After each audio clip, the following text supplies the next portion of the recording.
Bonjour et bienvenue sur Radio Cacao. Et pour bien commencer la journée, le chocolat chaud est votre meilleur allié. Aux vertus antioxydantes et énergisantes, le chocolat est la troisième matière la plus échangée au monde. La production mondiale de fèves s'élève alors à près de 3 millions de tonnes par an, un marché juteux qui ne cesse de grandir.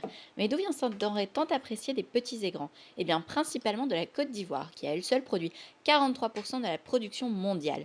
Mais ce qui va nous intéresser aujourd'hui, c'est la production de cacao en poudre. Seulement 12% des ventes concernent les boissons chocolatées en France et 70% de ces ventes sont vendues en grande surface, les 30% restants étant commercialisés par d'autres circuits. Mais depuis sa commercialisation de masse en 1826, le cacao perd petit à petit de son authenticité et de son goût légèrement amer. Sucre, additifs, arômes artificiels, matières dégraissées, il s'invite néanmoins rapidement dans la majorité des foyers français. Avec sa petite particularité, l'ajout du lait de vache qui représente 72,5% des ventes en France. Mélanie va maintenant nous en dévoiler un peu plus sur le cacao. Je fais un café pour tout le monde? Oui, merci. Ah non, un petit chocolat pour moi.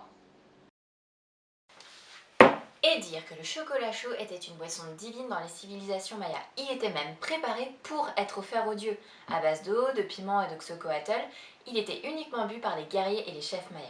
D'ailleurs, Claude Fischler disait dans son livre que nous sommes ce que nous mangeons. Ça veut dire que nous prenons un trait de caractère de l'aliment. Donc en buvant mon chocolat, je deviens plus forte. C'est nourricier en fait, un peu comme le lait qu'on met dans le cacao. Sauf que le lait dans le cacao n'est apparu qu'au XVIIe siècle en France. Et juste parce qu'on supportait pas le haut piment. C'est un peu comme maman qui disait « bois ton chocolat, le calcium te fera grandir ».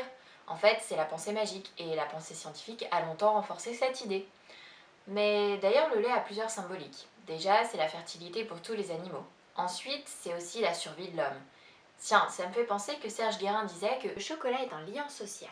C'est-à-dire que toute société n'est pas une société de consommation, mais une consommation de société. Ça veut dire qu'on partage. C'est... Ouais, bon, ok, d'accord, l'anthropologie, je connais. Mais moi, ce qui m'intéresse, c'est la modernité. Et la modernité, c'est quoi? C'est la sociologie. C'est-à-dire que c'est l'étude des effets de l'économie politique. Mais c'est vrai que mon petit chocolat, ça me fait penser à petit qui est le lait, petit qui est mon enfance, petit qui est mon passé, petit qui est des souvenirs avec mes parents. Enfin bref, tu connais ça.